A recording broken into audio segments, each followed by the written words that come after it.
Pakistan stock data channel में खुश आमदीद। उम्मीद है आप खैरियत से होंगे।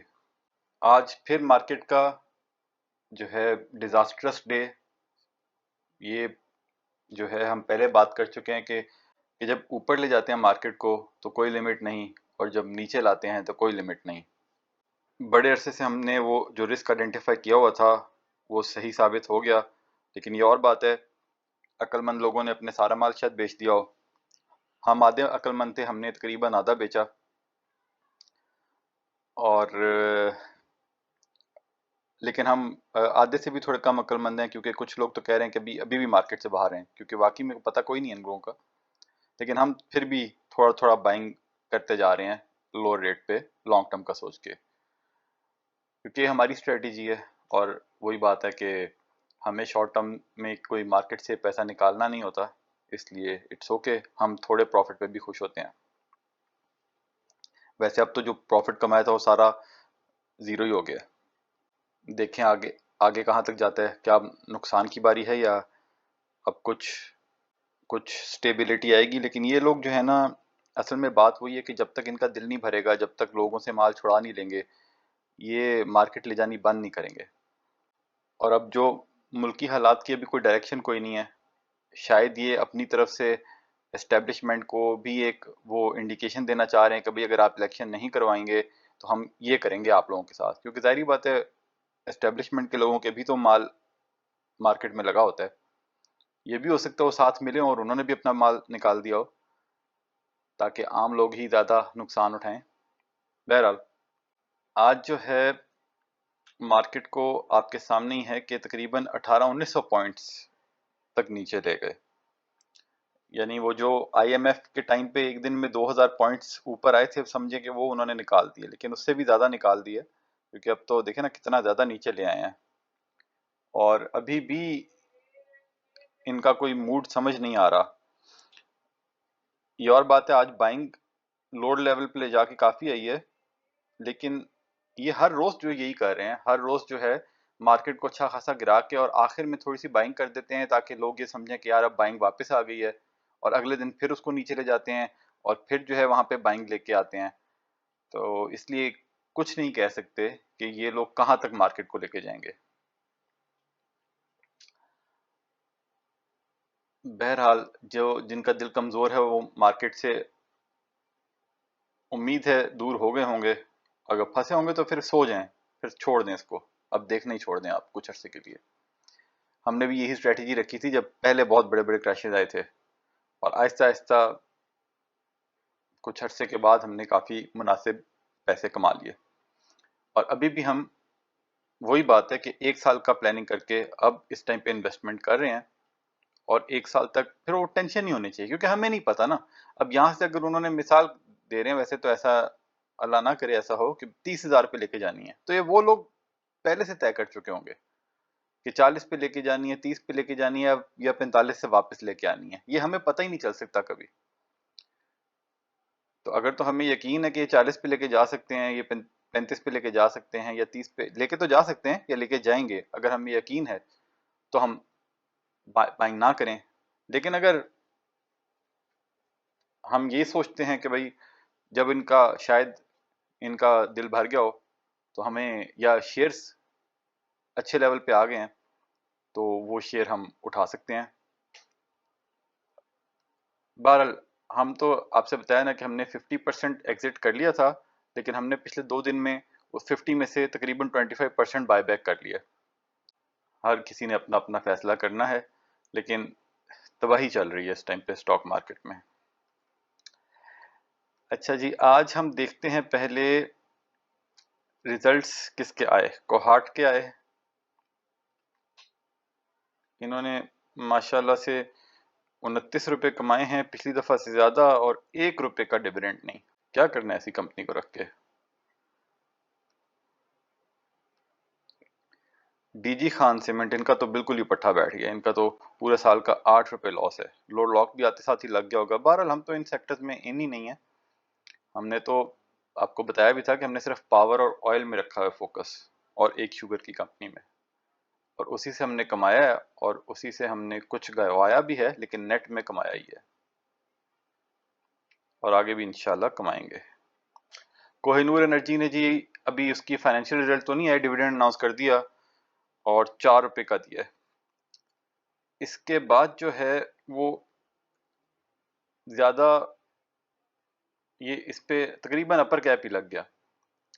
हालांकि वो अगर बाकी कंपनीज का देखें उस हिसाब से तो नहीं है ये ज्यादा, लेकिन हमें लगता है कि जो इसकी कोही के शेयर होल्डर्स हैं ये इस कंपनी के साथ काफी लॉयल हैं, इसमें कोई ज्यादा प्लेयर्स हैं ही नहीं, इसीलिए इसमें ऐसी हरकत ना कोई ये बहुत ऊपर गया था और इनकी एक्सपेक्टेशंस भी डिविडेंड की इतनी ही थी और उतना ही आया है, तो उस हिसाब से ठीक है। वैसे हमने कोही में कोई खास इन्वेस्टमेंट नहीं की हुई थी, डिविडेंड तो काफ़ी अच्छा देते हैं लेकिन हमारे मुताबिक इसका रेट काफ़ी ऊपर था, तो जो हालात लग रहे हैं इसकी बचत रही है, वरना कोई पता नहीं इसको भी 20-25 पे ले आते। तो बहरहाल इसका पे आउट अच्छा चल रहा है, अभी भी अच्छा दे रहे हैं, तो लॉन्ग टर्म का सोचें डिविडेंड यील्ड के हिसाब से तो अच्छा शेयर है। अगर स्टेबल हो यहाँ पे जाके आपको लगे कि इसमें प्रेशर उस तरह नहीं आ रहा जिस तरह मार्केट में आ रहा है, तो इसमें आप इन्वेस्टमेंट कर सकते हैं, अभी भी कर सकते हैं या एक्स होने के बाद भी कर सकते हैं लॉन्ग टर्म का सोच के। लेकिन इनके जो हमने जो असेसमेंट की थी उसके मुताबिक रिसीवेबल्स जो हुकूमत से हैं वो इनके शायद उतने ज़्यादा नहीं हैं, इस वजह से भी हमने इसमें से थोड़ा लेकिन वो बात है इनका बिजनेस सही चल रहा है और हाँ बिजनेस सही चल रहा है, तो रिसीवेबल्स नहीं है तो वो आगे बनते जाएंगे।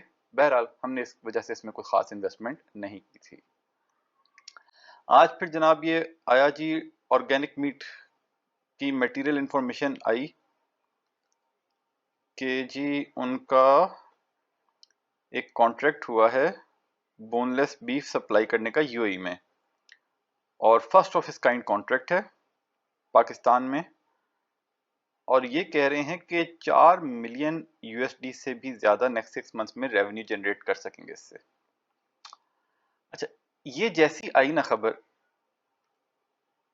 ये जी ये देखें, ये जैसी खबर आई तो इसमें काफी हैवी वॉल्यूम लगा, और वहीं से ये तकरीबन जो है ना 21 रुपए के आसपास था, और वहां से ये गया कोई 22.5 तक, 22 रुपए 30 पैसे तक गया। लेकिन वहां से फिर इसमें सेलिंग ट्रिगर हुई और ये 20 रुपए तक चला गया, यानी कि लोअर लॉक के पास ही जाने वाला था।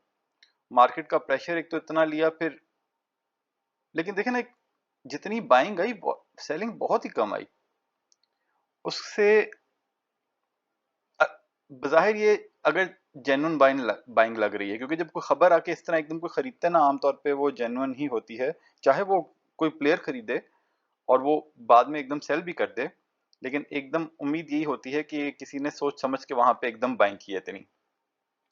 तो उस हिसाब से हमें लग रहा है कि ये आगे थोड़ा सा बेहतर हो सकता है। इसका स्टेटस थोड़ा देख लेते हैं कि कैसा इसका रहा।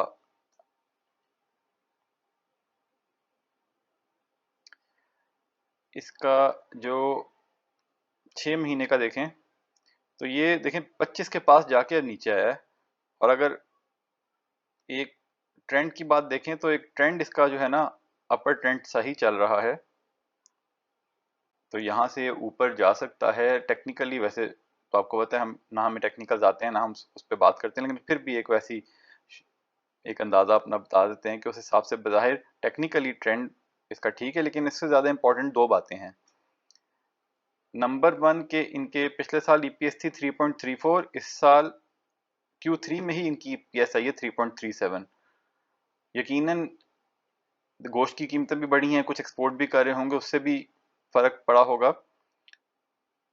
तो इस हिसाब से जो है अगर ये Q4 में भी ऐसा ही इनका ईपीएस रहता है तो देखें ग्रोथ की तरफ जा रही है कंपनी। ये इनका कॉन्ट्रैक्ट आ गया है, अच्छा कॉन्ट्रैक्ट है, और उसके बाद कुछ और पीछे भी खबरें आ रही थी कि यूएई में भी और या सऊदीया इंटरेस्टेड भी हैं पाकिस्तान के मीट इंडस्ट्री में, वो खरीदने का भी इनको कर सकते हैं।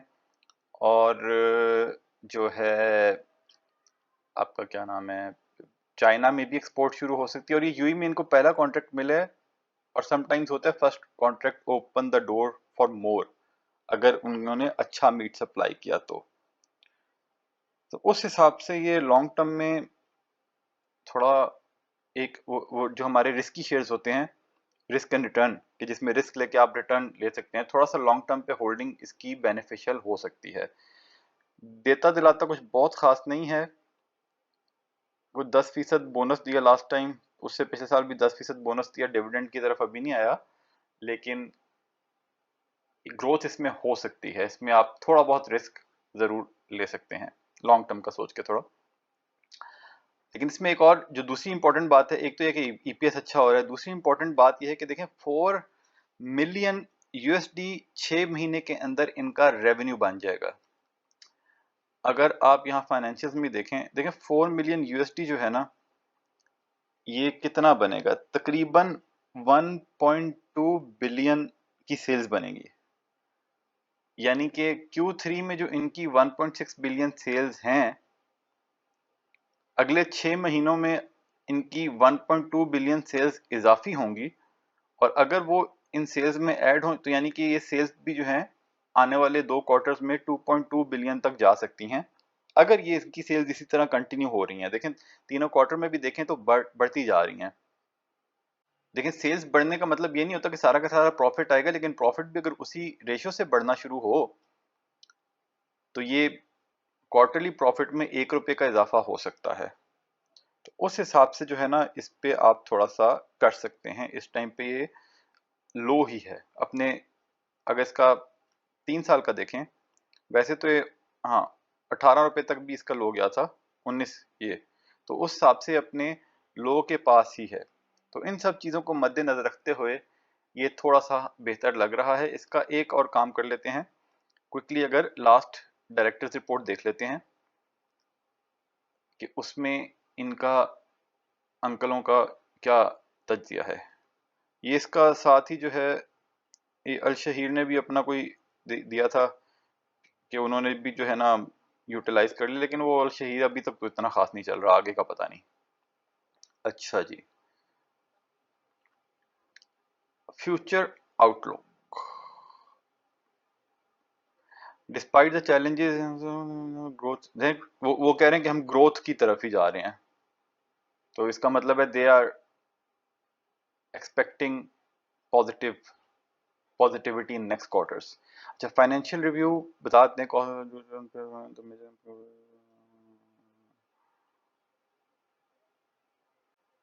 डिवैल्यूएशन का भी इम्पैक्ट आया ना।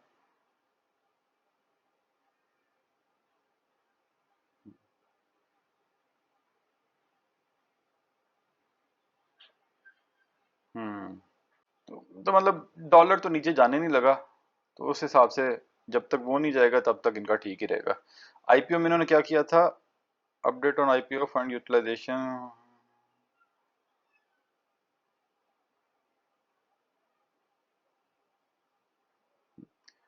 बहरहाल इसका वही बात है कि लॉन्ग टर्म में बेहतर लग रहा है, देख लीजिए आप। अच्छा जी, अच्छा ये देखें, ये मार्केट की ट्रेजेक्टरी है, यहाँ तक कितनी यहाँ पे आके सेलिंग आई, और फिर उसके बाद वैसे बाइंग काफी ह्यूज आई है आज, लेकिन बात वही है कि ये कम से कम हम तो अंदाजा नहीं लगा सकते, ये इतनी बाइंग आई, ये उनका दिल चाहे कल ये सारा का सारा माल सेल कर दें, कोई रोकने वाला तो नहीं है ना उनको। तो अब ये बाइंग, पता नहीं कि उन्होंने यहाँ पे लिखा कि बहुत हो गया है, उनका दिल भर गया है, अब उन्होंने बाइंग कर ली है, या फिर उन्होंने ये सिर्फ इसलिए किया ताकि लोगों को फिर धोखा दें कि कुछ लोग ये बाइंग देख के मार्केट में घुसे और वो फिर और गिराएं, ये वक्त ही बताएगा। अब देखें आज जैसे क्या किया ना, ओजीडीसी को तकरीबन लोअर कैप के पास ले गए, और उसके बाद कितनी हैवी वॉल्यूम्स उसमें लगे हैं, ठीक है, और फिर उसको 5 रुपए 6 रुपए ऊपर ले आए, इतनी थोड़ी सी देर में, आधे पौने घंटे में। इसी तरह पीपीएल को लोअर लॉक लगा, सेम पैटर्न उसमें फॉलो हुआ, वॉल्यूम्स भी आए, ऊपर लेके गए।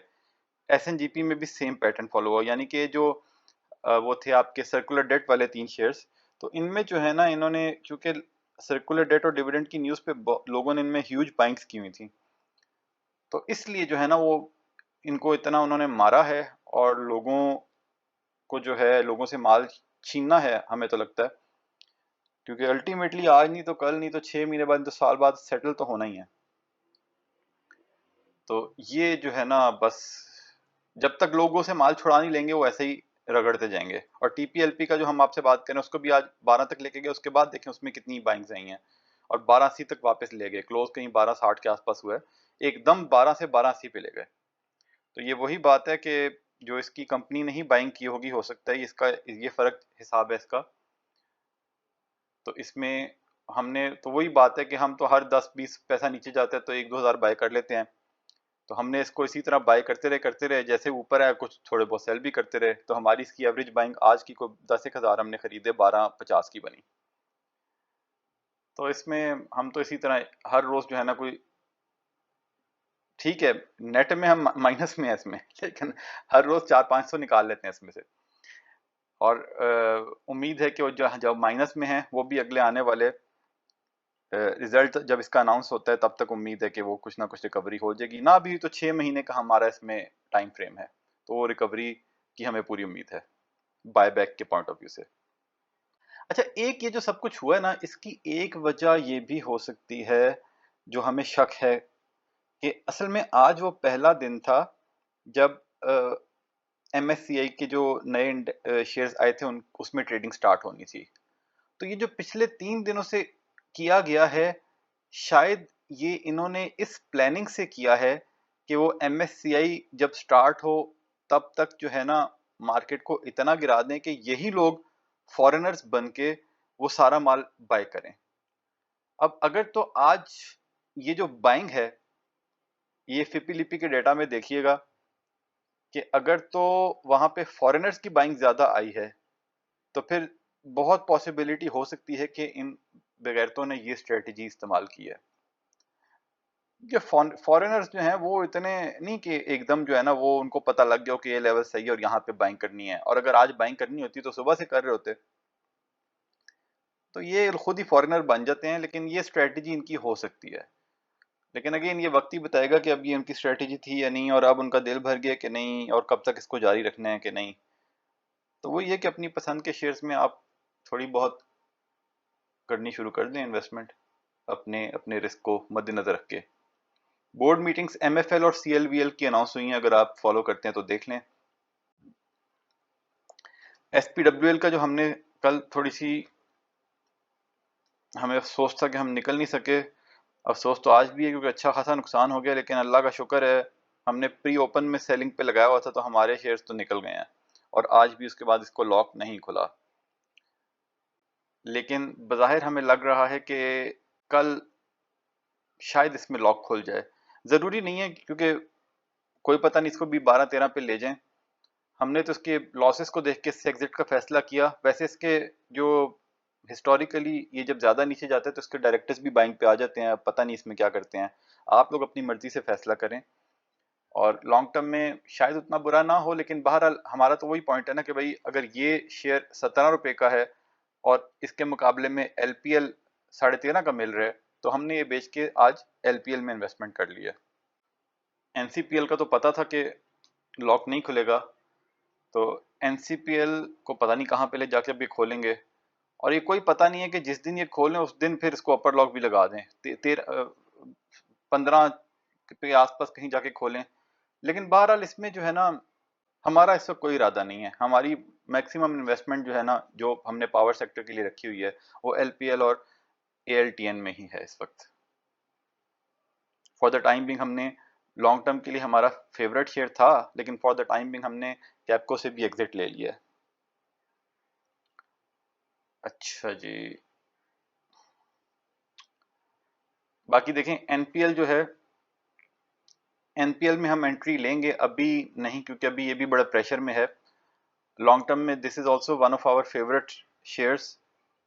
लेकिन इस साल वैसे तो इन्होंने 7 रुपए का डिविडेंड दिया है, लेकिन निषाद ग्रुप का हिसाब किताब ये हो सकता है अगले साल इसमें डिविडेंड देना फिर बंद कर दें या कम कर दें, कोई पता नहीं है इन लोगों का। लेकिन वैसे जो हमने पावर सेक्टर की वीडियो में जो एनालिसिस किया था उसके मुताबिक लॉन्ग टर्म में हमें ये हमारे पोर्टफोलियो में जरूर होगा, लेकिन हम देखेंगे कहाँ पे इसको बाय करना है, मे बी एक्स होने के बाद सोचें। ये जी कल एक बड़ी मजेदार खबर पता लगी, ये जंग में आई कि चीनी माफिया ने हुकूमत को कैसे मामू बनाया। ये है जी, इनके मुताबिक जो है ना चीनी माफिया ने Pakistan democratic democratic movement PDM की हुकूमत को मामू बनाया, कहा मुल्क में चीनी बहुत है, एक्सपोर्ट की इजाजत दी जाए, हुकूमत मान गई।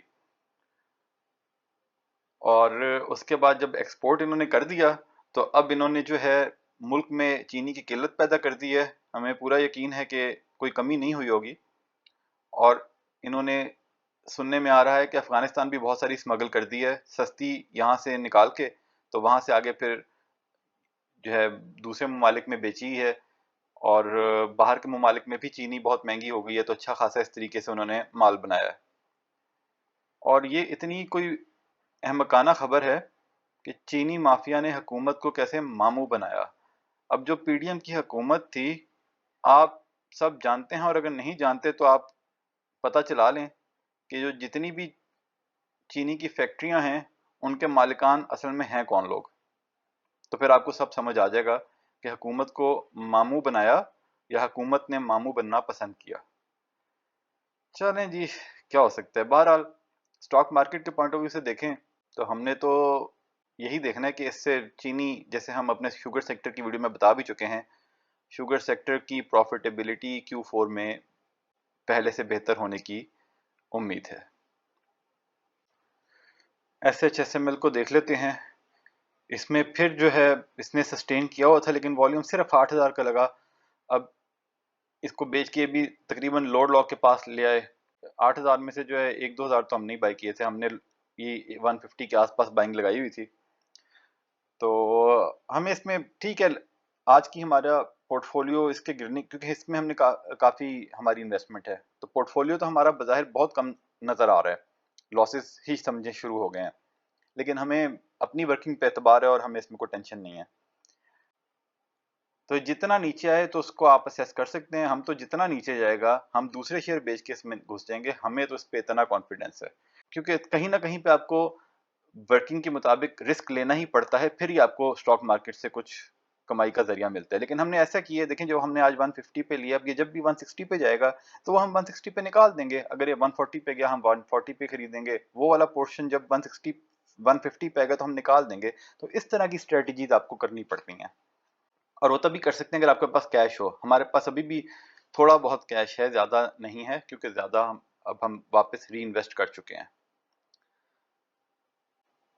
ठीक है जी, तो अब जिनका नुकसान हो गया, अल्लाह से दुआ ही है कि अल्लाह उनको हौसला दे और जो है वो मार्केट में टिके रहें सही तरीके से। देखें, बात वही है कि अगर अच्छे शेयर्स हैं तो अगर अभी नीचे आ भी गए हैं तो फिर चांसेस यही होते हैं कि वो बाद में ऊपर आ भी जाएंगे। लेकिन अगर अच्छे शेयर्स नहीं हैं, यानी कि मतलब ऐसे शेयर जिनकी ईपीएस अच्छी नहीं है या पे आउट अच्छा नहीं है, तो फिर उनका कुछ कह नहीं सकते।